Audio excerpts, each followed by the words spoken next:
This episode of Yu-Gi-Oh! Sevens was quite possibly my favourite episode of the series so far. All of the lore and energy that was presented helped to make this so enjoyable to watch.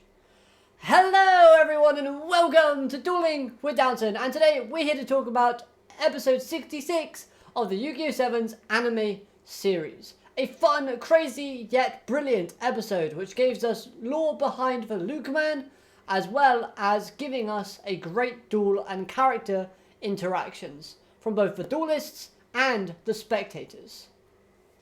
So where better to start off this review by talking about our main protagonist in Yuga. After reading the Lukeman manga and understanding the Lukeman's true goals, he sets up a plan to help the Lukeman achieve that goal. A goal in which consists of joining with Luke to fight off the forces of evil. Now, looking further into the manga a bit more closely, I feel like there's a secondary reason for the Lukeman's actions, and that has to do with Luke also. Throughout the entirety of the Lukeman manga, Luke was always shown to be sad, weak, and afraid, also timid in that regard. So, could it be that the Lukeman is trying to take down the forces of evil in order to make the world a more safer place for Luke? Or make Luke feel more heroic / braver in the process? Because let's think about it logically. The Lukeman sort of persona has not seen Luke in a heroic or brave light within the series so far. It probably doesn't really know too much about the tournament that Luke won. It's only really seen Luke duel against Tiger. And in that duel, Luke was very weak, timid, and cowardly in terms of his reactions and what he was doing when facing her in that particular scene. So looking at it from that line of thought, it kind of matches up with what the character of Luke was like in the manga. Always asking for help, always wanting to beat his sister, and you get the idea. So then, what was the plan that our main protagonist thought of? Well, it was to use another Goha drone to take on the persona of Majin Yuga, aka Yuga-Devil. Now, this whole segment with him as the antagonist, as the devil, was so enjoyable. And the voice acting was incredible throughout. Plus, I have to give some positive sort of props to Sevens Road Witch. She deserves a shout out for her amazing performance with all of those facial expressions, looking very sinister and playing the part of an evil unit. We've seen in the past monsters that are dueling take on different reactions with their facial expressions before in Sevens, but this time it just played so well with the segment that was being presented that it adds to the enjoyment and just gets you hooked in what is going on. It makes it more realistic in a sense. Another thing that I really loved was even before the Yuga-Devil transformation occurs, Yuga was already playing along with the idea of him being the villain, in changing the way that he pronounced things, his speech, his chants, and his facial expressions also changed slightly. This build-up was so good to see as it meant that the transformation didn't come out of nowhere. Yuga was already acting strange, even stated by our spectators, Asana and Tiger. Now, speaking of the spectators, they also had some massively realistic and fun expressions while they were learning about fusions, the Lukeman, and seeing what Yuga was doing with that persona.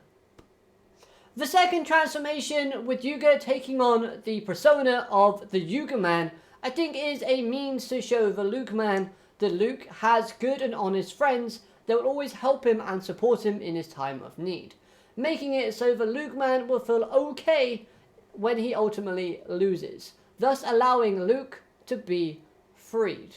Because at the moment, Luke is actually being held captive against his own will. He is not given consent or even input into the Lukeman's actions. Instead, he's being mind controlled and is sleeping away underneath that helmet. Another point about these personas that Yuga has taken on is the designs. The Yuga-Man design reminds me a lot of Hero Kid from the Yu-Gi-Oh! GX anime. As well as with the Yuga-Devil, Yuga Yuga persona. I don't know why, but I kept thinking of Dio from JoJo's Bizarre Adventure, which I'm never going to get that image out of my head, but awesome. And finally, just looking at the crew's reactions to the idea of them having outfits too in the next episode was just so wholesome. I love seeing how super happy Roman looked. Surprised in Gakuto's reaction. Asana looking like she really wants to participate, but knows that she probably shouldn't, yet is going to anyway. Another thing relating to Asana that I loved was her blushing when Yuga turned into the Yuga-Man. That was pretty cool. Mimi looks super interested in what's going to occur as well, and we know that she likes to play dress up with the Advisor M outfit that she's already taken on. Yeah. The Machine Cavalry Club looks shocked, but I can't wait to see their reaction to seeing Asana in a wedding dress next episode. Their reactions are gonna be fun. Okay now, so let's move on and talk about the creation of fusions. As it occurs, the Lukeman was the one who created fusions, and all of the fusion cards were created out of cards scattered throughout space, thanks to Neil's destructive antics as a toddler. Now, I really love the inclusion of Neil's backstory here in linking that to the creation of fusions. But something within my brain just can't add up the correct timeline of events, unless suddenly the cards that were all scattered throughout space just miraculously became fusion cards once the Lukeman was created from a karate chop to a fax machine with the manga inside it. That's right, the Lukeman became an electrical sentinel life form simply because Tiger karate chopped a fax machine so hard that it made a life. A wacky, crazy reason, but hey, this is Yu-Gi-Oh! So anything goes. Now then, with this new information being learned about fusions, and them just being floating in space, makes it all the more likely that Kaizo will return in the future with fusions for all of our main heroes. And who knows, maybe Kaizo's already returned and Yuga will use fusions next episode to win, bringing out his 7th Road Paladin. However, I still think that Neil's ID card that was left at the end of last week's episode could still play a factor in some regard. Maybe that ID card is the one that would give Yuga fusions, or the Road Swordsman, I think it is, that Yuga needs to fuse as well. But we'll have to wait and see if that does play a factor. Now, as for the Lukeman himself, I like the concept of him being this electronical life form that can control other electronical items, as seen with the Goha helmet. This makes me believe that he could stick around and be like a Kaizo type character when all is said and done. As what would be the point in destroying this sort of life form? Unless it's inevitable and it's something to the point of where the Lukeman loses and he no longer has the energy to survive thanks to the damage sustained in the battle against Yuga versus Lukeman. The Lukeman's perfect mode looks kind of creepy in my opinion, especially with those eyes on his chest, but at the same time I still quite like it for the most part, as it fits in well with the Lukeman's helmet theme design and it just kind of mirrors the manga which is based off of, so for that I really do like it. Now then, although the reasons such actions for the Lukeman and what he's doing might seem justified or even heroic, it's not really the case, as Luke hasn't given any form of consent and is just being mindlessly controlled by the Lukeman's influence, making the Lukeman's actions unjust and wrong in the process. Luke has no idea what's going on, nor does he know who he's dueling. It's evident by his lack of memory from episode 62, when Roman says, "Oh, you used fusions. When did you get that?" And Luke's like, "I used fusions? Where? And we saw how that played out. Meaning that while Luke is the Lukeman, he has no memory or recollection. So once he finds out that he's been sort of dueling his friends and almost destroyed Rush Duels as for Lukeman, we could see some emotional development from Luke later on. Not holding my breath on that, but still a possibility. Okay, so moving on now to the Goha siblings. Starting off with Yuo. I love the reactions that he had within this episode. They were fantastic as well. Being surprised when learning that the Lukeman was the one who created fusions, I thought was fun. But I also thought that, surprisingly, he allowed Lukeman to be the final duelist in the Team Yuga versus the Goha siblings matchup.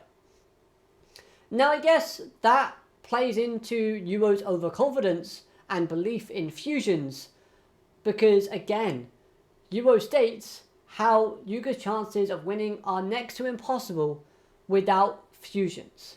This is, I think, is a small hint of Yuga also using fusions in the future, so that should be pretty fun as well.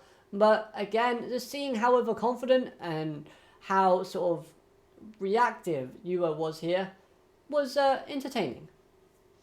Whereas the other siblings, having them be the ones to explain everything, even if how they got the information wasn't explained like in detail, I thought was a good addition. Because it keeps them relevant and keeps us reminded of them and keeps them important when it comes to this particular storyline. Because they are involved, they're meant to be here. Having Mimi come back as well is always a good time, so props to them for that one. Overall, I really loved this episode. It was certainly a very information heavy episode because there's a lot to learn, but there's also so much to love about the episode as well. The chibi art style for the characters I felt was a great way to include how the characters were feeling / reaction to all the new information they were being told. Again, I didn't know how the Goha siblings learnt about Tiger's karate chop, but I guess that's a story to be told another day. The episode itself carried a really fun and lively vibe, which makes me even more excited to see the conclusion next episode. So there you go, those are my thoughts on this particular episode. Let me know all of your thoughts in the comment section down below. Plus, if there's anything that I missed or got incorrect, then please let me know and I'll make a follow-up video if it's required. But other than that, I hope you've enjoyed this review. If you have, hit like, comment, subscribe, all of that good stuff, and I'll be seeing you next time. Have a great day. Arigatou, matane, goodbye.